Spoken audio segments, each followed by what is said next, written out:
Meenu TV.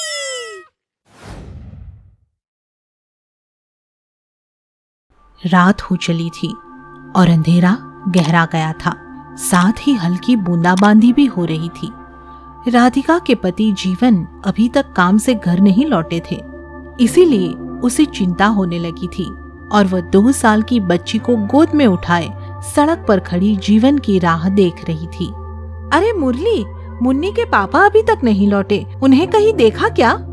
चुप कर चुड़ैल, और खुद ही जाकर ढूंढ ले कि वो कहाँ रह गया है। कम वक्त को ब्याह रचाने के लिए ये चुड़ैल ही मिली। चुड़ैल के नकली चेहरे पर मर गया। मुरली की बात सुनकर राधिका को दुख तो होता है, पर वो बुरा नहीं मानती, क्योंकि वह सच ही तो कह रहा था।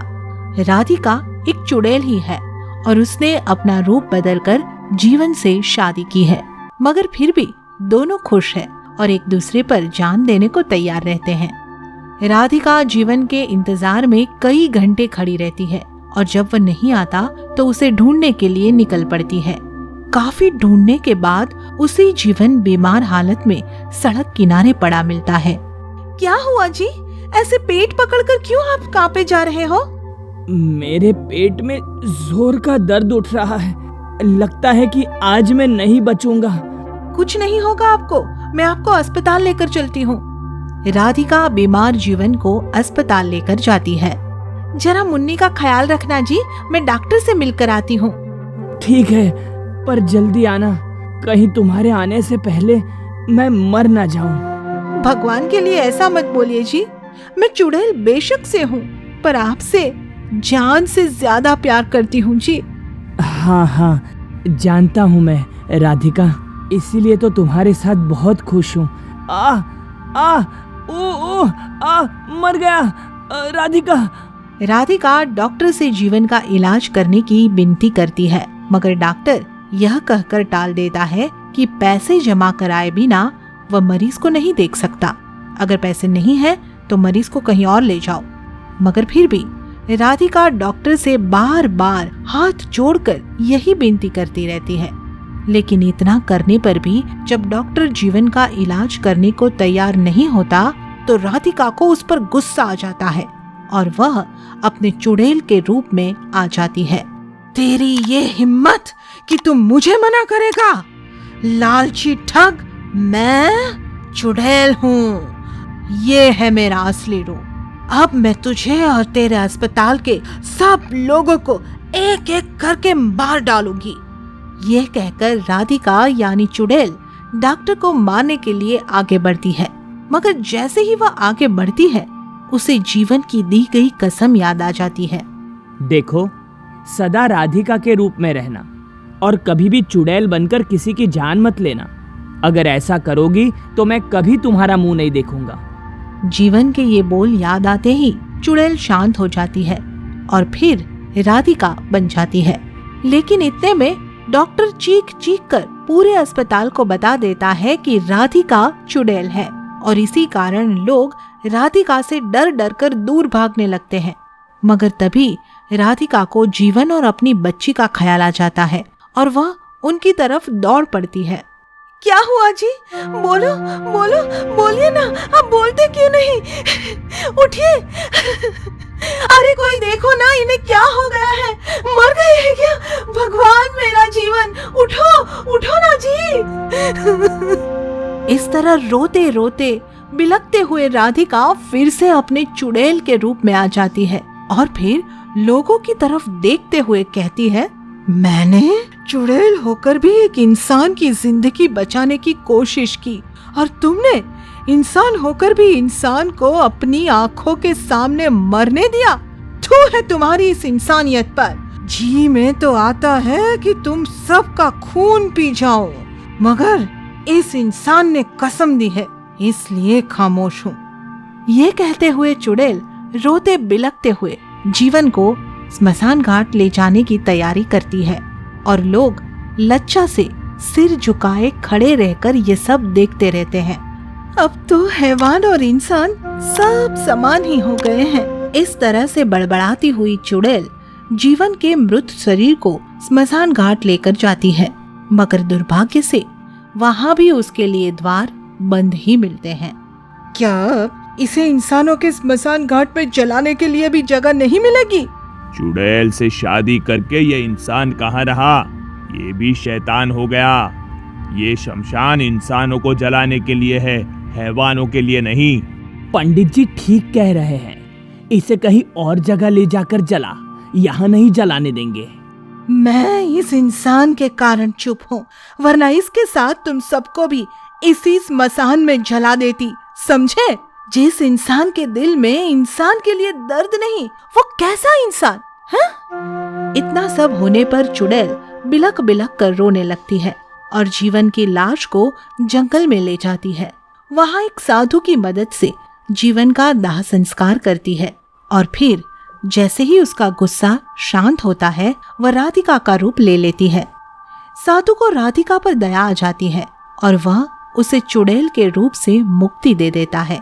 चुड़ैल रूप से मुक्ति मिल जाने पर राधिका अपनी बेटी के साथ किसी दूसरे गांव में जाकर रहने लगती है। आप सुन रहे हैं कहानी चुड़ैल सब्जी वाली। एक समय की बात है, सारंगपुर नाम के गांव में शीला अपने पति के साथ नई नई रहने आई थी। उसके पति अक्सर काम में व्यस्त रहते थे, इसलिए घर का छोटा बड़ा सामान वो खुद लिया करती थी।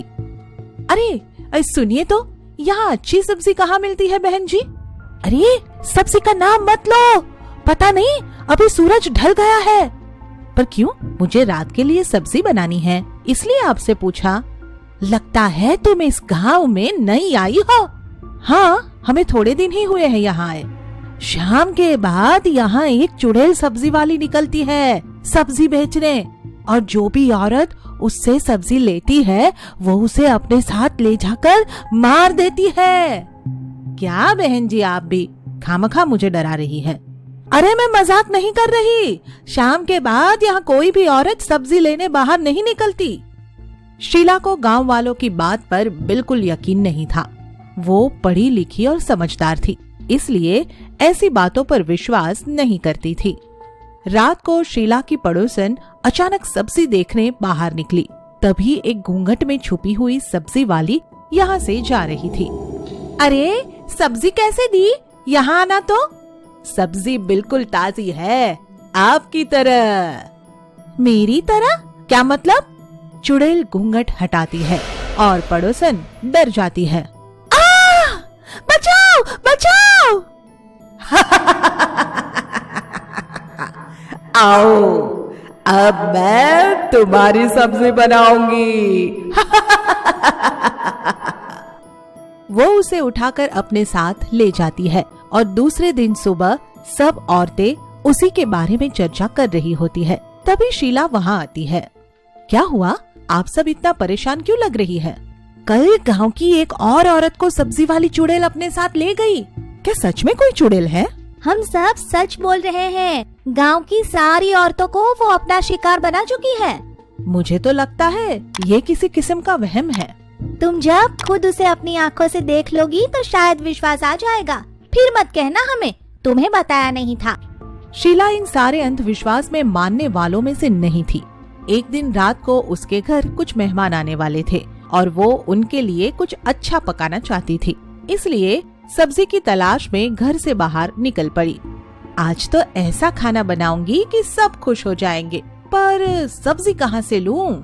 तभी वहाँ से वही घूंघट वाली सब्जी वाली गुजर रही थी और चिल्ला रही थी, सब्जी ले लो, सब्जी, ताजी हरी सब्जी।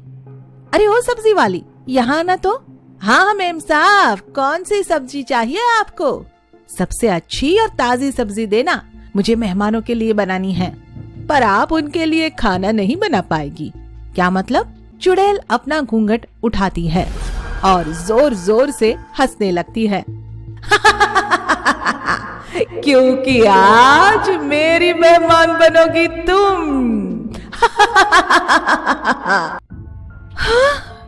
हे भगवान, ये तो सच में चुड़ैल है। सत्यानाश हो मेरा, मैंने गांव वालों की बात नहीं सुनी। वो चुड़ैल शीला को उठाकर अपने साथ ले जाती है। मुझे छोड़ दो प्लीज, मैंने तुम्हारा क्या बिगाड़ा है? मैं तुम्हारी छोटी बहन की तरह हूँ, तुम्हारी भी तो कोई बहन होगी ना। चुड़ैल अचानक ये सुनकर रुक जाती है। ये सब मैं अपनी छोटी बहन की मौत का बदला लेने के लिए ही कर रही हूँ। मतलब? मैं कुछ समझी नहीं। मैं और मेरी बहन कई साल पहले इस गांव में सब्जी बेचने आया करते थे। हमारी माँ की मौत के बाद मेरी छोटी बहन को मैं ही संभालती थी। वो स्कूल से आने के बाद मेरे साथ सब्जी बेचने आया करती थी।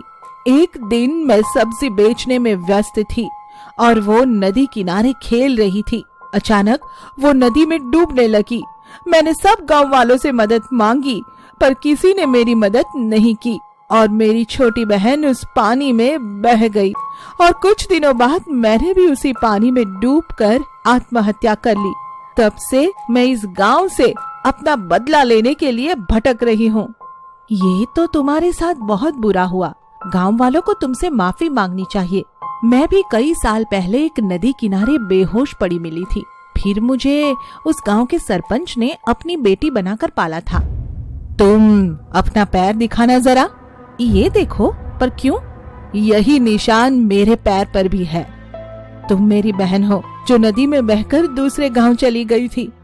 और आपको मेरी वजह से ये सब झेलना पड़ा।